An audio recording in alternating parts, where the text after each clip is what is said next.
काली नजर। माँ, माँ।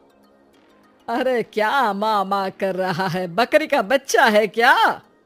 अरे माँ, मजाक छोड़ो। मुझे फाइनली वो मेन चौराहे वाली दुकान मिल गई है। अब देखना, आपका बेटा दुगनी स्पीड से पैसा कमाएगा। ओफो, ये क्या? मेरी ऑनलाइन मेकअप क्लास चल रही है। इतनी जोर से क्यों बोल रहे हो आप दोनों? अरे मेरी धर्म पत्नी जी, मेकअप क्लास बाद में करना। वो चौराहे वाली दुकान मिल गई है हमको। अरे वाह, रुको मैं अपनी माँ को फोन लगाकर बता देती हूँ। अरे मैं भी अपने रिश्तेदारों को बता देती हूँ। कितनी खुशी की बात है। हाँ हाँ, मैं भी अपने दोस्तों को बता देता हूँ। 1 हफ्ते बाद रजिस्ट्री है। बस घर में खुशी का मौका था। उन तीनों ने अपने अपने फोन उठाए और लोगों में बात फैलाना शुरू कर दिया। और रही सही कसर श्वेता बहू ने अपने पड़ोस में सबको बताकर कर दी। अरे वर्मा आंटी, अब हम भी जल्दी कार ले लेंगे। घर का रेनोवेशन होगा और ठाट से रहेंगे हम भी। अरे ऐसा क्या हुआ? लॉटरी बाटरी लग गई है क्या? अरे इस बार चौराहे वाली मॉल में हमको भी दुकान मिल गई है। दुकान नंबर 21, जो एकदम चौराहे पर है। अब ग्राहक बढ़ेंगे तो आमदनी भी बढ़ेगी ही ना। अरे वाह, कितनी खुशी की बात है। मैं बहुत खुश हूँ तुम्हें इतना खुश देख के। बाकी एक बात कहूँ, सबको मत बताते फिरना। किसी की नजर लग जाएगी तो खुशी की खबर वापस लौट जाएगी। हैं? ऐसे थोड़ी ना होता है। अब डरा रही हो। अरे सही कह रही हूँ। काली नजर कहते हैं इस चीज को, जब आप किसी को कुछ बताओ और वो काम बिगड़ जाए। अरे लेकिन मैं तो। तुमने सबको बता दिया ना? हाँ, फोन लगा लगा के। अब बच के रहना। काली नजर बड़ी खतरनाक होती है। श्वेता इतनी खुश रहती है कि वो वर्मा आंटी की बात पर ध्यान ही नहीं देती, जबकि पड़ोस में और भी लोगों से खुशी की खबर शेयर करती रहती है। अगले दिन राजेश बहुत दुखी होकर घर आता है।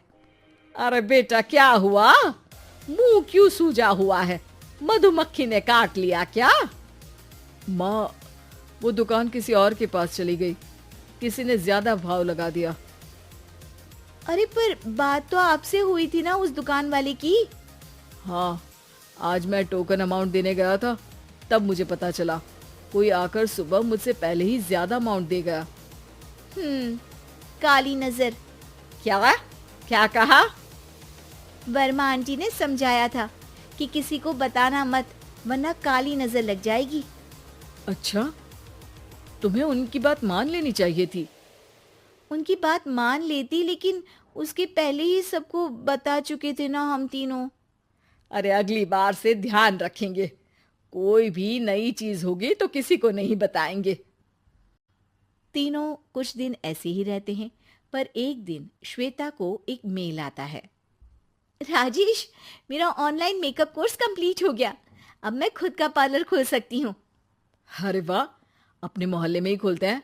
ये जो घर के सामने दुकान है ना, वहीं। हाँ, यहाँ सस्ती भी मिल जाएगी। अगले दिन श्वेता वर्मा आंटी के पास जाती है, मिठाई का डब्बा लेकर। अरे आओ आओ, कैसे आना हुआ? जोर से नहीं बोलूंगी। वो सामने वाली दुकान है ना, वहां मैं अपनी पार्लर की दुकान खोलने वाली हूँ। उसकी मिठाई है। अरे वाह, बहुत बधाई हो तुमको। हाँ, मैं कमाने लगूंगी तो राजेश पर पूरे घर का बोझ नहीं रहेगा ना आंटी जी। ये तो है। पर ये बता कि तूने ये बात किसी और को तो नहीं बताई ना? अरे नहीं नहीं, पिछली बार गलती कर दी थी। काली नजर लगी किसी की और राजेश के हाथ से वो दुकान चली गई थी। सबको मत बताना। चलो मैं चलती हूँ, कल दुकान की बात करने भी तो जाना है। अगले दिन श्वेता दुकान के लिए मालिक से बात करने जाती है। अरे लेकिन दुकान तो हम कल रात को ही किसी को दे चुके हैं। कल ही? हाँ, कल ही। 2 दिन बाद कोई यहाँ पार्लर भी खोल लेगा। अब कहीं और दुकान देख लीजिए। अरे पर हमको भी तो पार्लर ही खोलना था। हाँ भाई, ये एक ही दुकान है, आधी आधी तो नहीं दे सकता ना मैं। राजेश और श्वेता घर पर हताश होकर आ जाते हैं। इस बार तो किसी को बताया भी नहीं था, अब किसकी काली नजर लग सकती है। सुनो, तुमने माँ को बताया था क्या? अरे कैसी बात कर रही हो, माँ की नजर थोड़ी ना लगेगी। पक्का तुमने किसी को नहीं बताया था ना? सिर्फ वर्मा आंटी को बताया था, उन्होंने ही मुझे किसी को नहीं बताने को कहा। अरे यार, तुम भी सही हो। मेरी माँ को नहीं बताने को कह रही हो, पर वर्मा आंटी को बताना तुम्हें जरूरी लगा। अरे वर्मा आंटी ने ही तो काली नजर के बारे में बताया था ना, वो हमेशा हमारा भला ही तो चाहती है। मेरी माँ भी हमारा भला ही चाहती है। अरे पर चिल्ला क्यों रहे हो? बात नहीं कर सकते क्या आराम से? नहीं आता वो आराम से बात करना, और करना भी नहीं चाहता हूं मैं। दुकान जाने का दुख गुस्से में बदल गया था और राजेश और श्वेता में बात बंद हो गई थी। 2 दिन बाद मोहल्ले में पार्लर का इनॉग्रेशन हुआ, जिसमें मोहल्ले के सभी लोगों को बुलाया गया, पर श्वेता, राजेश और माँ नहीं जाते। माँ, अंदर आ जाओ, क्या देख रही हो? अरे नया पार्लर देख रही हूं अपने आंगन से। देखो, माँ को दूसरे का सुख देखने में कितना मजा आ रहा है, मेरा दुख नहीं दिख रहा इन्हें। यहाँ मेरा पार्लर भी तो हो सकता था। अरे चुप रहो यार, हर बात में लड़ाई क्यों ढूंढ रही हो? राजेश और श्वेता फिर बहस करने लगते थे। तभी माँ ने दोनों को बाहर बुलाया। अरे जरा देखो तो, दुकान चलाने वाले का बोर्ड पर नाम क्या लिखा है? श्रुति वर्मा।